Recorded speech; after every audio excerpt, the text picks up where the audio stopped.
મારે ક્યાંય જવાની જરૂર નથી. મારા હૈયાને હિમાલય બનાવું, હું વિવેક રાખું, કરુણા રાખું, દયા રાખું, શ્રદ્ધા રાખું, સંપૂર્ણ સમર્પણ રાખું, મારે ક્યાંય જવાની જરૂર નથી. વાત સાચી, ક્યાંય જવાની જરૂર નથી. હો એક જણે એક સાધુને જઈને કીધું, બાપુ મારી એકાંતમાં જવું છે. તો કે એકાંતમાં શું કરવું તારે? તો કે ભજન કરવું છે. એમ? તો કે હા. આ ઘીરે તારો આખું ઘર હુઈ ગયા પછી ખૂણામાં બેઠો બેઠો ભજન કરે તો નથી થાય એમ? પણ તારે તો દીકરા બીજે જમાવવું એટલે જવું છે. તારે તો આ છોકરા છોડીને ચેલા ઉભા કરવા છે, ભાઈઓ છોડીને ગુરુભાઈ ઉભા કરવા છે. આ સમર્પણ નથી. આ હું જે વાત કરું છું ને કે હિમાલય ન જાવું, આ હૈયું હિમાલો બનાવું, હરિના ભજન ને માટે હિમાલય ન જાવું. જાઓ.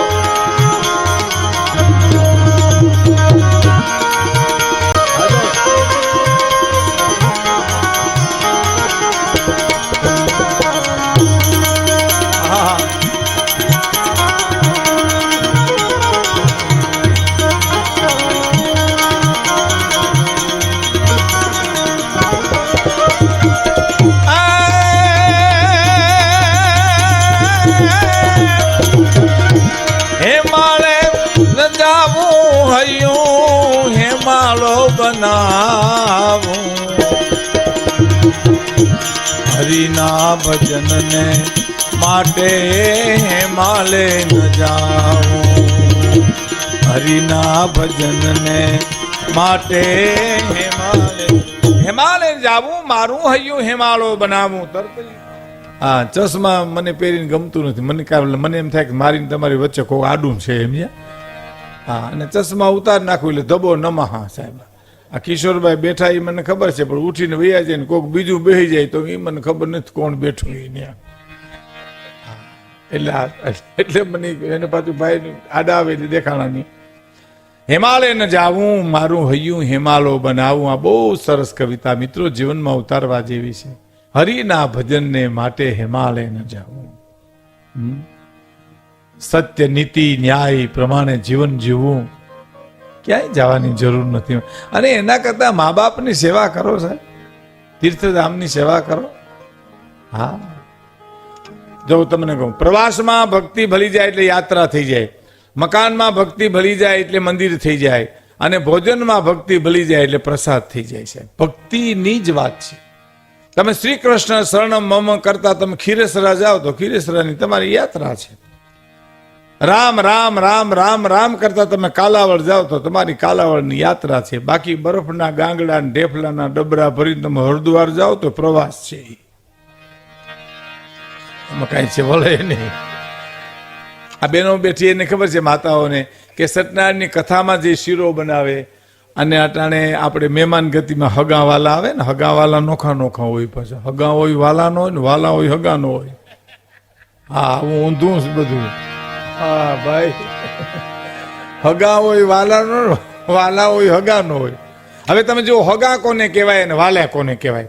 હગા કોને કહેવાય? દીકરાની જાન જૂતવાની થાય ને મોટા બાપુ રિહાઈ એને હગા કહેવાય. હું નહીં આવું આપણે હું કોહ ઉપાડે, અંદરથી કોહ ઉપાડે ને એમ જીવને ઉપાડે. હું નહીં આવું.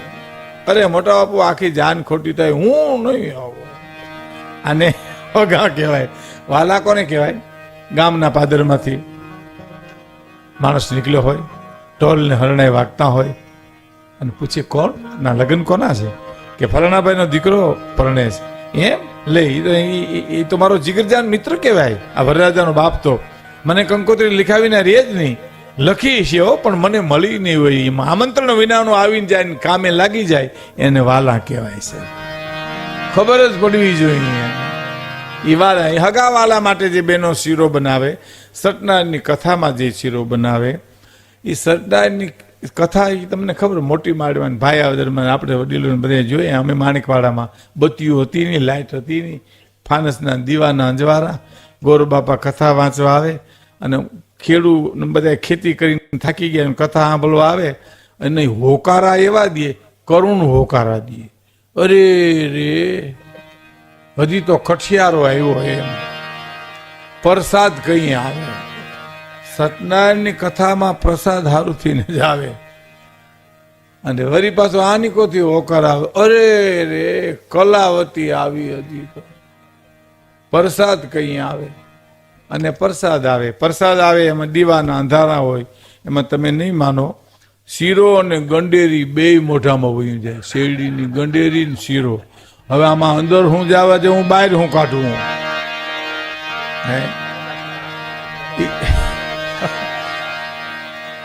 એ સત્યનારાયણની કથામાં જે શીરો બનાવે, ભાગવતની કથામાં જે શીરો બનાવે બહેનો માતાઓ, અને મહેમાન આવે એ શીરો બનાવે. એમાં તમે જુઓ તો સત્યનારાયણની કથાનો શીરો એનો રવો છે, એનું પાણી, એનું પ્રાઇમસની એની બનાવનાર બેન.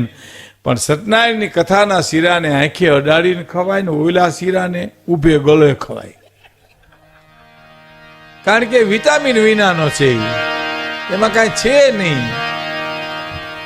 એમ ભક્તિ ઘર મકાનમાં ભક્તિ ભરી જાય તો મંદિર થઈ જાય, એને ક્યાંય જવાની જરૂર નથી. જેમાં કવિ કહે છે કે હિમાલય ન જાવું, હૈયું હિમાલય બનાવું.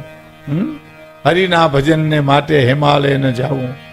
પેલી કડી સાંભળજો કે મનના મંદિરિયામાં દીવો કરી દેખવું,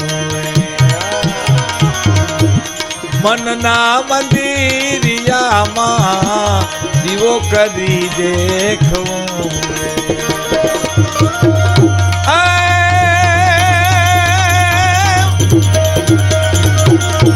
ભક્તિની આંખે સગડું દેખું ને દેખાડું, હરિના ભજનને માટે માલે ન જાઉં.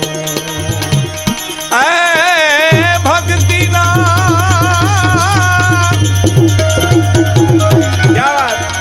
ભક્ત બીજ પલટે નહીં, ભલે જાય જુગના,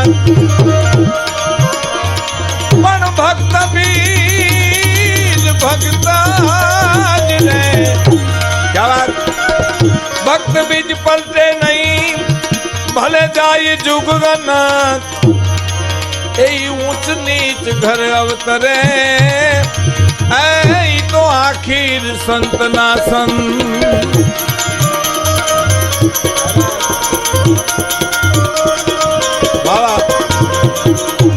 ભક્તિની આંખે સગડું દેખું ને દેખાડું, હરિના ભજનને માટે માલે ન જાઉં. હિમાલય ન જાવું, હૈયું હિમાલો બનાવું, હરિના ભજનને માટે